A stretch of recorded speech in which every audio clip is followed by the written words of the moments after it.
Hi everyone, it's Penny with our Crazy Adventures in Autism Land. Today we're going to talk about how to show yearly progress with your child with autism without using academics. Let's get started. So sometimes we have to gauge progress in our children with something other than academics. This is especially true when they're much younger and you're getting all of that early intervention and therapies in, and they're not developmentally ready for a lot of the for academics, for schoolwork. Yearly progress in any state that makes you show yearly progress doesn't mean your child has to advance to the next grade level. They don't have to go from kindergarten to first grade or first to second. They simply have to show improvement from the last year's assessment. So if you started homeschooling in kindergarten, you would do an end of the year assessment or have send in a portfolio or something of that sort.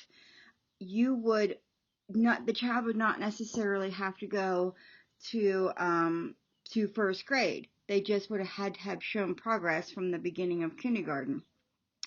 Kindergarten and high school are the times when I make the exception and we didn't do assessments or state testing, except for those 2 years. I like to have a beginning point so that I could show progress, and then come high school, I like to know where they're at so that we can tailor their high school program.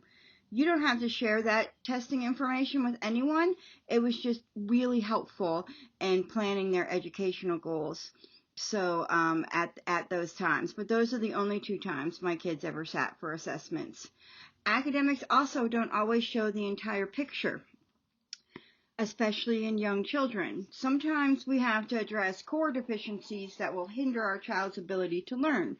For example, if you're still trying to figure out your child's sensory diet with his therapist or by yourself, figuring that out before you start academics will improve your academics immensely. If your child is coming out of public school and needs to de-school for quite a bit, and then you need to adjust therapies or medications or anything like that, then doing that first will help learning immensely. A lot of times most children, I would say probably 99.9% of children with autism have to, especially older ones, will have to learn that you have to work on the master-apprentice relationship. And that relationship just means that your child with autism needs to learn that you have something important to teach him and that he wants to know what it is. So it's an RDI principle, relationship development intervention, and you work on that for a while. And once you have that sort of down pat, you don't have to have that perfect. You work on that for years, okay? But once your child knows that you have something he wants to know, then learning, of course, becomes much easier because he listens. But we worked on that for 2 years with Logan before we started school back up. So there's that. But you don't have to show, academics won't give you the whole picture of your child. So you want to be sure that you're looking at the whole picture and then you're prioritizing what needs to be worked on first. So here are some non-academic things to consider. Therapy sessions, especially in the early ages, I'm going to say that repeatedly throughout this presentation. OT, PT, speech, even ABA if you do it, RDI, which is what we were doing, are major parts of life in the early years, especially. Early intervention is key in our kids, so you want to spend that time doing as much early intervention as you can rather than doing academics. Academics has a time and a place. Early years is not it, in my opinion. In the early years, you should be working on all of the filling in the gaps in therapies and making new neural pathways in areas such as OT, PT, speech. If you haven't figured out a way for your child to communicate with you, either through speech or through a visual schedule or through PECs or anything, you have to figure that out first. You can't teach a child who can't communicate with you back. Sign language is good for that, but you have to have some sort of back and forth communication going, like a way for the child to tell you he's hungry, he's tired, he's not, you can tell by his behaviors whether or not he's getting it. And behavior is a form of communication, but you should have that in place. I am a firm believer, and I probably already said this, that in the early years, you have to get as much intervention as you can. Number one, sometimes it gets paid for easier when they're small. So you can get lots and lots of therapy and fill in those gaps and get them to a place where academics will work. Sometimes the neuroplasticity of their brain is just better when they're younger. That's why they say early intervention is key. So don't waste your early years trying to teach them how to read and all that when you can do that later. No one asks your child um, when they're going to get a job or if they're getting into college, at what age did you learn to read? Nobody asks that. Nobody cares as long as your child can read. So if your child reads at 5 or if your child reads at 11, it doesn't matter. He just reads. So take your time, spend the bulk of your time, especially in the early years, on therapy. If you have a newly diagnosed child and he's older, then of course you need to learn more about it and you need to put therapies in place and you can sort of back off the academics. I mentioned earlier that Logan did therapies for 2 years. We took off school from 2nd grade to 4th grade. He came out of public school in the 2nd grade, and we did not start academics until his little sister Madison was ready for kindergarten, which was 2 years later. So for those 2 years, we only worked on therapy. So it's possible to do with older children if you want to do that. So don't think that just because your child's older, you can't do any of this. Development is important too. I will always say that we want to find their developmental level first because their developmental level is always different than their chronological age. So while you may have a 5-year-old who should be starting kindergarten, chronologically, he's really, for us, when Logan was 5 years old, his little sister was born, he was really around the 1 year, the 6 months to 1 year old age range. Yeah, it was pretty brutal. So that's where we needed to teach him. Even though he was ready to start kindergarten, and I did put him in kindergarten, it was not my finest moment, but even though chronologically he was ready to start kindergarten, he really wasn't ready to start kindergarten yet. So make sure you know that with your 5-year-old, and I have several articles on my blog, Our Crazy Adventures in AutismLand.com, that talk about kindergarten. So if you have a kindergartner, please go check them out.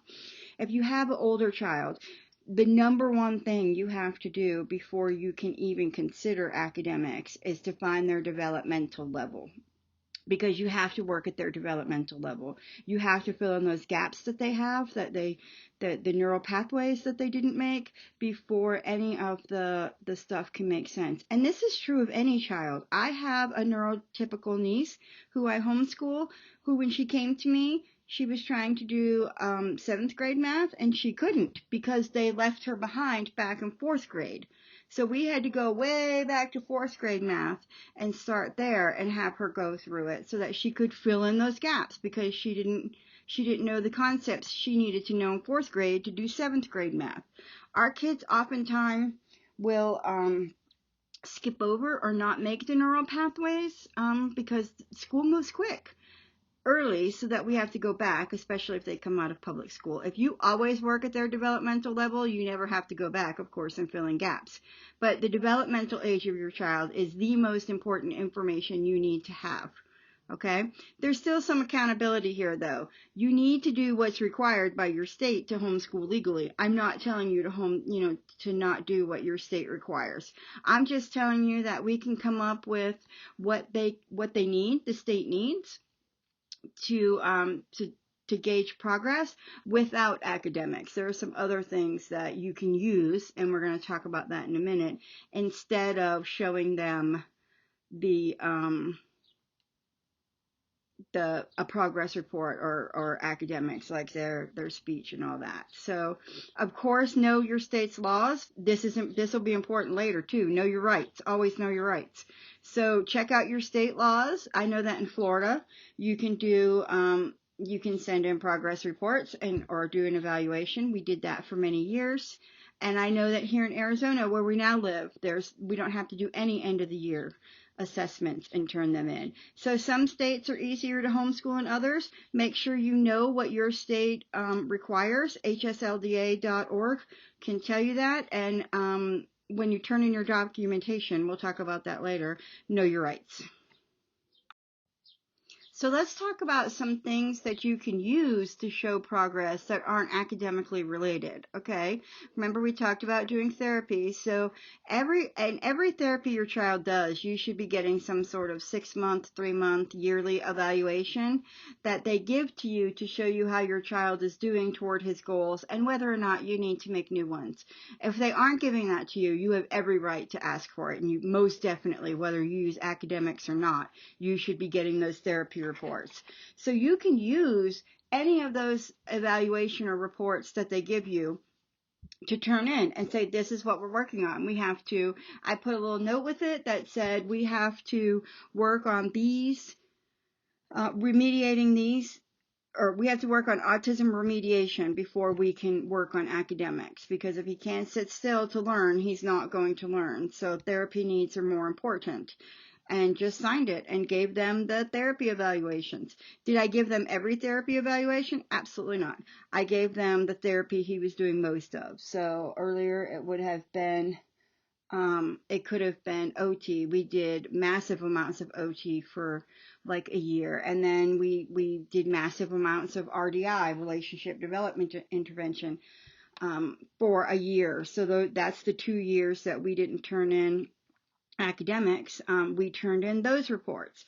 It was easier with the therapist for the RDI because she just wrote a note that went with it on her little letterhead that said, yes, Logan can't do academics until we work on these things. And then they took it, no problem. But they took mine the year before that said, this is what we're working on, and gave them the therapy reports, okay? You don't want to just hand over the therapy reports. You don't want them to have access to it. You can find an evaluator, especially one that is special needs related, that will look at the therapy report and then give you that letterhead paper that you can send in as well. So don't think that there aren't people out there that aren't certified to look at it. If you happen to go to therapy, happen to have a psychologist or a psychiatrist, who administers medication, anyone like that, you can certainly ask them to write the letter. But you don't need the letter. You just need the therapy reports. Some people don't like giving therapy reports over, so that's why I give you that option right there. You can submit your at-home IEP. We use the Autism Action Plan to do this, but an at-home IEP is just like a regular school IEP. Its purpose is the same. You set goals for your child, you make them specific, you make them measurable, and you make them actionable. So for an at-home IEP, you would put Logan will achieve reading sight words 80% of the time. And then you would just mark his progress toward that. I would submit the at-home IEP with an evaluation or with a letter from someone else. I wouldn't just give them mine because they sort of, get crazy at that. Although I did find that when I submitted it, that a lot of times when they see how prepared you are, they assume you know your rights and responsibilities, and so they're less likely to call you out because nobody wants to have an argument with you. Digital portfolio is the same way. You could do the digital portfolio with the at-home IEP and be good. They wouldn't give you any trouble. But I know people with neurotypical children who just hand in the digital portfolio. What it is you can make a secret folder on Facebook, a private board on Pinterest. You can do Google Drive. You can do Dropbox. It doesn't matter. Just make a folder somewhere, and that's where you keep your running list of any games you've played, any books you've read, any field trips you've gone to. and pictures attached to it. So if you went, since we're in Arizona, if we went to the Grand Canyon, I would put the Grand Canyon on a field trip and then a picture or two of him doing something at the Grand Canyon. If we went to a cave, I would put pictures of him at the cave doing something. If you go to a farm and he does the petting zoo, then just take a picture of him petting an animal. It doesn't matter. But just keep a running list, which you should do even if you don't do the digital portfolio. Always be prepared to show what you're doing. Just like a running list of books you've read, including audiobooks, any field trips, any games you play, because play is learning, anything like that. Anything you do that could be educational at all. Your child helps you in the garden. I would put that in there. You're doing life skills, so he's learning how to cook eggs. I would put that in there. Anything that you perceive as educational, because everything we do throughout the day is educational. Just put it on the list, throw it in the portfolio, and at the end of the year, you're done. You just turn in the link to that, and they just hop in there and look at it. Easy peasy, lemon squeezy. So we just went over this in the last slide, but things other than academics always that count as progress that you can keep track of. Any and all therapy, no matter what you're going to it for, even if it doesn't have anything related to their autism, if you have to go do it, then you just keep track of it and it counts as school. Any field trips, audiobooks, games, life skills, anything like that. Again, play is learning. That's your new motto, and that you can learn from everything, everywhere. So you want to remember, and I want to pause telling you all this information so that I can make you aware of this, or at least reiterate that this is important. When you meet your child where they're at, as opposed to where society thinks they should be, you're going to make the most progress, even if there are no academics involved. So while I regret putting Logan, this is one of my favorite pictures of him, while I regret putting him in public school from kindergarten through second grade, because I think we could have done more at home and not, had such a tough time. I don't regret taking 2 years off, 2 to 3 years off after he came home from public school. I really don't. It taught me so much about Logan, one, and that I didn't even know. Two, it reminded me of where it gave me time. It didn't remind me, I learned it for the first time, to learn where Logan was at and what made him happy and how he learned and things like that. And it also took the pressure off, if you will, when he wasn't in school, to meet everybody else's expectations and to just move at what we called Logan speed. Sometimes, like in things like math, Logan speed was like super fast. He knew it, he could do it. Once we figured out he learned it quickly, then you gave him one or two problems, he did it, he understood the concept, we went on. Writing was totally different. I had to scribe for him. He had terrible fine motor. There were other things we had to work on. But because we went back to Logan level and worked at Logan speed, he made far more progress in those years than he would have in school. So take the time to figure out where your child is at. Breathe deeply if it's many levels below where they should be. Remember, he's the same child he was before you figured out where he was at. You just now know how to help him better. And that's always our goal, is to learn how to help our kids better and how to make their quality of life better. Because making their quality of life better makes our quality of life better. It just sort of goes hand in hand. So take all the time you need to figure out where your child's at. Meet them there. There's no judgment, there's no condensation, there's nothing. There's just, here's where you're at. And then move at his speed from there. And you will be completely amazed at how much easier homeschooling and life in general is.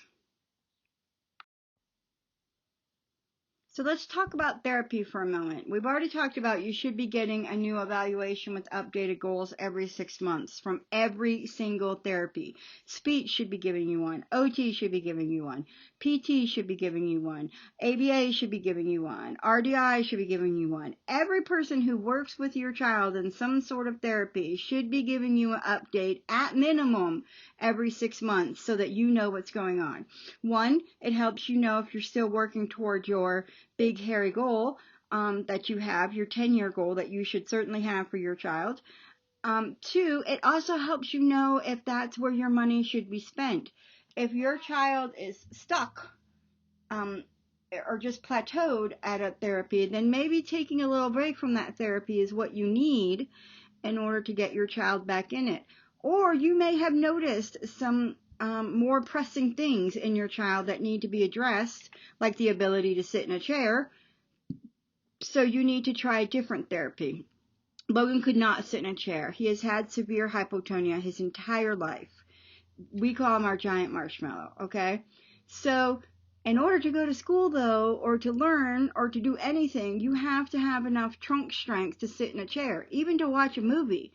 So we had to pause therapies for a couple of months and go work on that hypotonia. That's when we did massive amounts of PT, and we did hippotherapy, and we did other things that sort of increased his strength. He's still a giant marshmallow, but his core is strong enough to hold his trunk up now so that he can sit or he can stand for a little bit, things like that. So you could use that therapy report that you're working on, that one item, to turn in.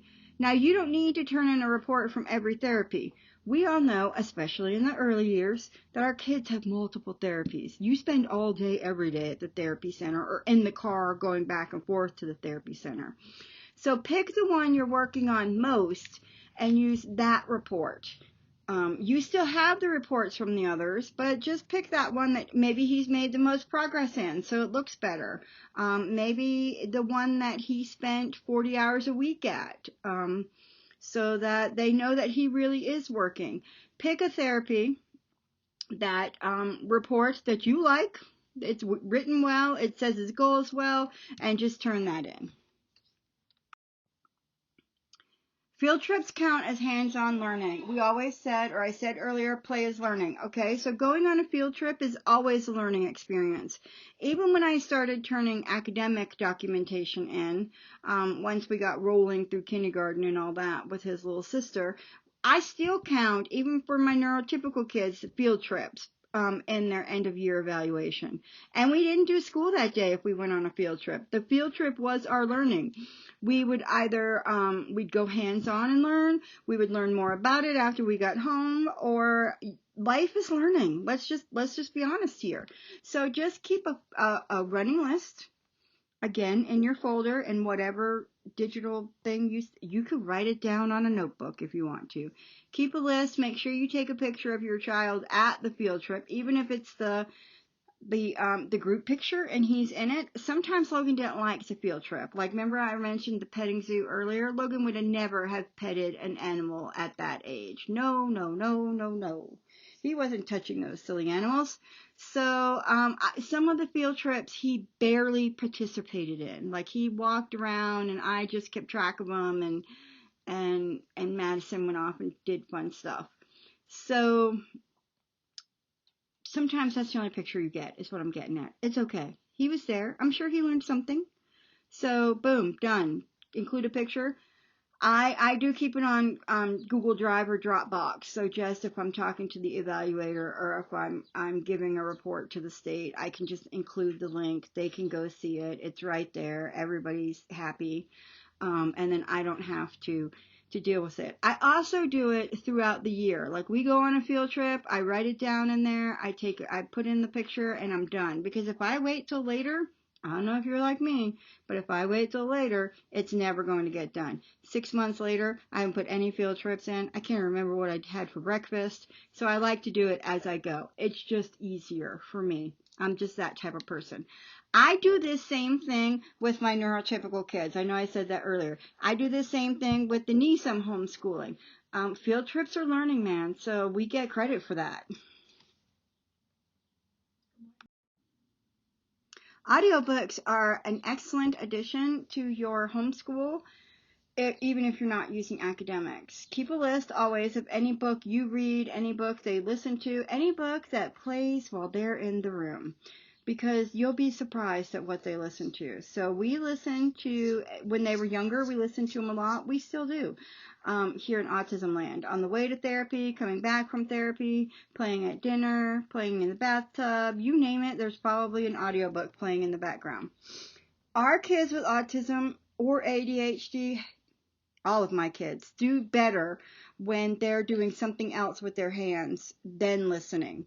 So I always play them in the background, and then add them to the list, because normally even the little ones can tell me something about the book that they've listened to. The bigger ones can normally narrate better than that, but the little ones can tell me something, so they're listening.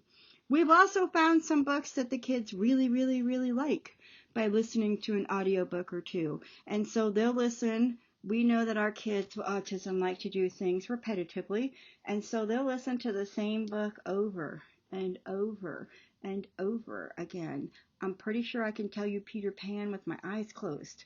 But that's a great way for them. One, it immerses them in language, which they probably need when they're younger, so that it builds their vocabulary. I could go on and on and on about the benefits of audiobooks. So there are ways to get free audiobooks out there. I use Audible, I'm going to be honest, from Amazon, because it's easier. It has an app that I can download. It keeps my books in there, and then there are a lot of books you can get for free on Audible. So that's what we do. I use the easiest thing for me, and it just happened to be Audible. But there are ones like LibriVox and others out there that are free. They just take more work, and sometimes it's better for me to pay more to get it done than to try to figure it out, to try to use the few brain cells I have to figure it out. So that's what I use. Any audiobook will work though. Game schooling is a real thing, my friends. Seriously. Every game you play will help with some sort of, has some sort of educational value. So in this particular one, you see the little hand playing. This is my Harry Potter memory game. So we're working on executive function and working memory when we play this game. So there you go. When you list the game, that's what you do. You list what you're working on. But every single game, even it doesn't matter what you're playing. Every single game, even Minecraft, has some sort of educational value to it. Strategy, turn taking, social skills, math, reading, spelling. The list is endless. I highly suggest that you go to gameschoolacademy.com.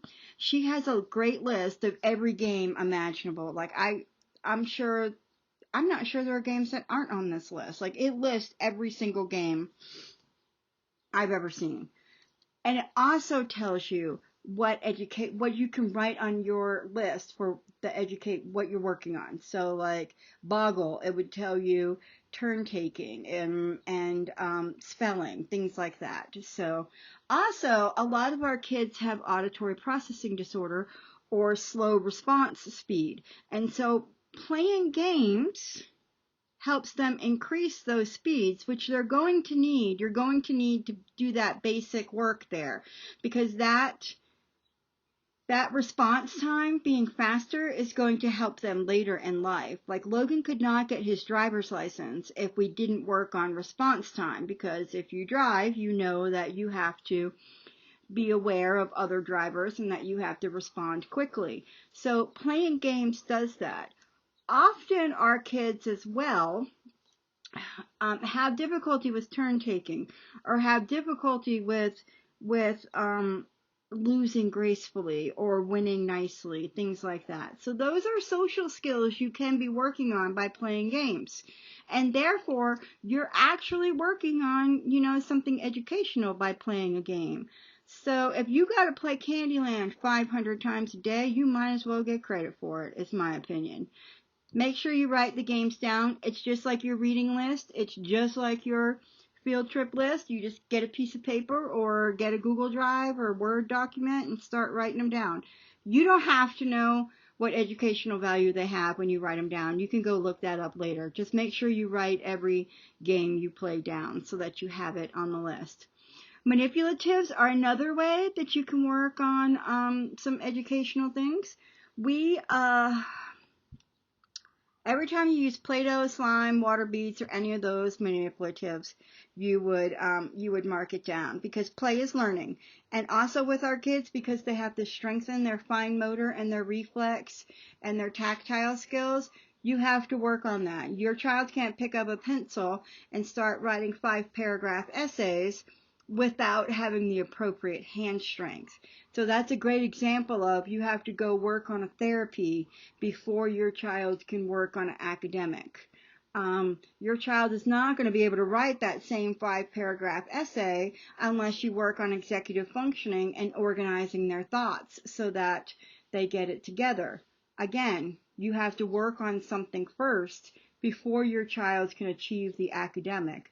That's the goal we're going with here. That's what we're trying to prove to the evaluators or to the state for their assessment, is that our kids have to achieve these therapy goals before we can achieve academics. So we're not sitting at home watching cartoons all day, although you could if you wanted to. No judgment here. But we are making progress. It's just not progress in the way that is normally done, because nothing is typical with our children with autism. Now that autism is people are a little more aware of it, you will get less flack most likely at when you turn in your evaluation, because they're aware of autism. They're aware of if they have a lot of autism homeschool kids, then they're aware of it. They know these kids have to work on therapies. If they don't, then this is your opportunity to help them. And just say, we have to work on these therapy skills. You could even put it in the letter. We have to work on these therapy skills in order to achieve this. So this is where we're at. This is our end goal. And this is how much progress we've made. Like, he can hold the pencil, or he can color with the crayon, things like that. So it's sort of like your at-home IEP. We want to write, but we have to work on fine motor first. So I would write, Logan will write one word 80% of the time. And then I'll write under it, his hand strength is nil, so we will have to do fine motor work in order to achieve that. And then I would write the progress we have made. Like, Logan can now hold a crayon to color for 30 seconds. Logan hated the sound crayons made on a paper, so Logan didn't color. Yeah, it drove him crazy. Songs, videos, and video games also work. So remember I said, if you didn't, you're not just sitting around watching TV all day. You could sit around and watch TV all day. There's plenty of educational value to TV. There's educational shows you can do for TV. I still sing the Schoolhouse Rock song for I'm Just a Bill. I bet anybody in their 30s to 50s can probably do that. So there's lots of value to singing songs and watching videos, even playing video games. That reflex speed we talked about later, hand-eye coordination, all of those can be achieved in video games.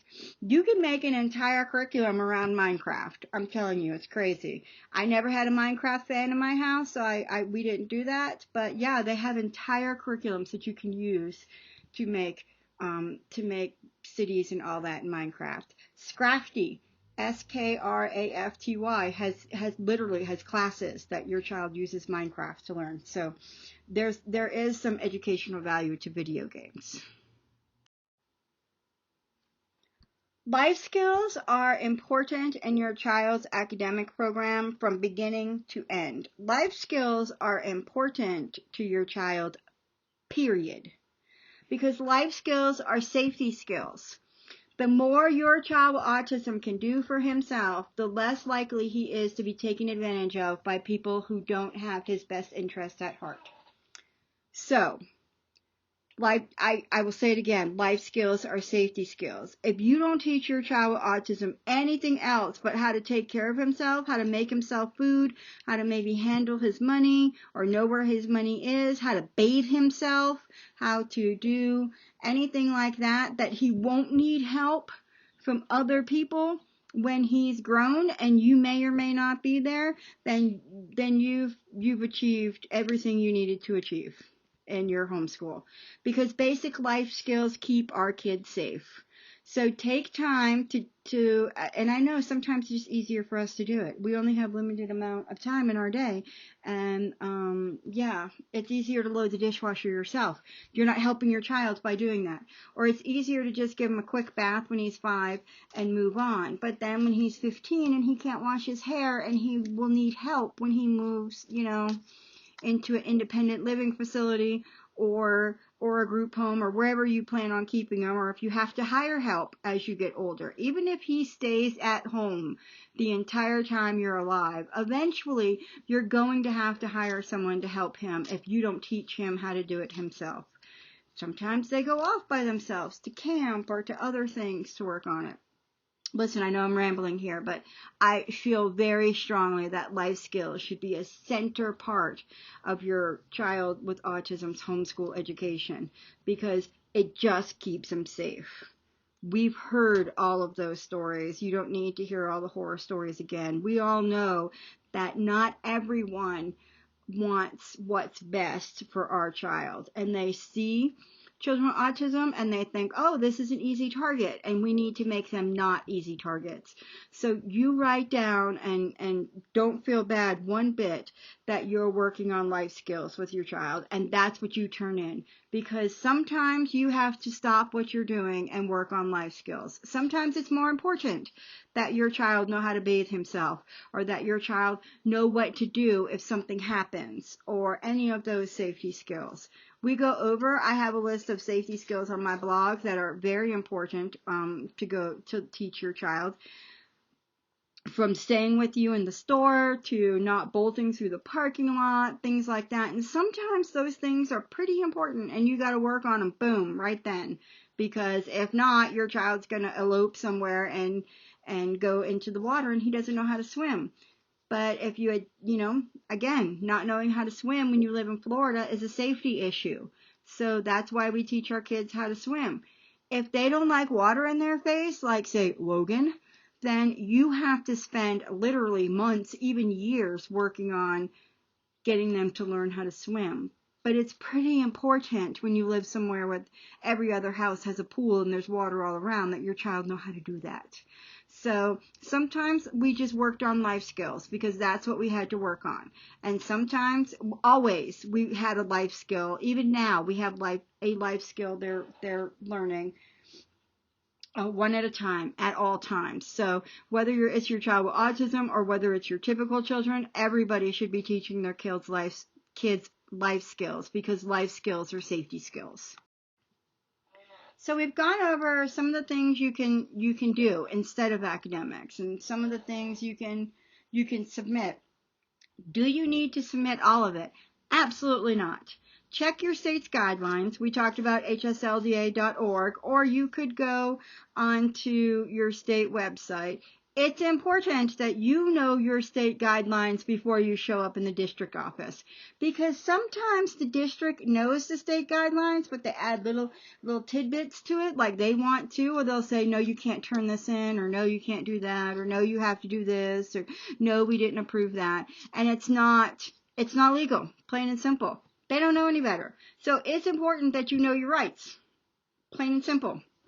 Make sure you know to the T exactly what you need to submit. You can ask in your local homeschool groups too, but be aware that some people, if your district asks for too much information, that some people believe that's what you're supposed to give. So always check out national organizations like HSLDA for the bare minimum of what you have to submit, because you want to submit the bare minimum. You want to have more than you need in reserve. So if they balk at you giving your OT, just your OT report, you could say, oh, I'm sorry, we also have this. I have a speech report. Would you like to see that? Or I also have a physical therapy report, or we have his report from hippotherapy, or we have an ABA report, or we have a RDI report. You just start listing reports, and then they know you're really not just doing occupational therapy, but that's all you shared with them because that's all you had to share with them. So I always gave them the bare minimum. I still do. I give them the bare minimum, and then if they ask for more or that they call for clarification, I can add things to it, like the reading list or the field trips and things like that. So you always want to have more documentation than you need and only give them what they need. So now that we've done that, I want you to breathe and know that there will be a time for academics. Some of your child's skills will fall into place. He will make a developmental leap, and it will be time to start academics. He may not start kindergarten till he's 7 or 8, or he may need to take 2 or 3 or 4 years off and start 4th grade when he's 14, when he should be starting high school. There's always a time for academics, and by taking the time to fill in these gaps already and to make his learning as easy as possible, the academics are going to come quickly. Your child will learn fast once you know your child's learning style, his developmental age, and you've put all of the therapy needs first. You'll be surprised at how quickly your child will learn at that point because you've already laid the foundation. You've laid the groundwork. This may mean that your child cannot graduate when your child is 18, that you maybe have to keep going till he's 21, or you maybe have to shift when he turns 18 to an apprenticeship or to job skills or things like that. But know that these are all things that even public school kids have to do when their child grows older. So don't worry about the end. I know I preach that you should always have a big, hairy, scary goal, a 10-year goal, but sometimes you are not able to achieve that 10-year goal until you do all the little work that starts on the 1-year goals. So you won't always be going back and forth to therapies. You won't always be, working on trunk strength. You'll always have a sensory diet. But knowing all of those things helps you know your child better. So that when you do pick up full-time academics, you know exactly what your child needs and how he learns and what you're doing, so that you can help him learn best.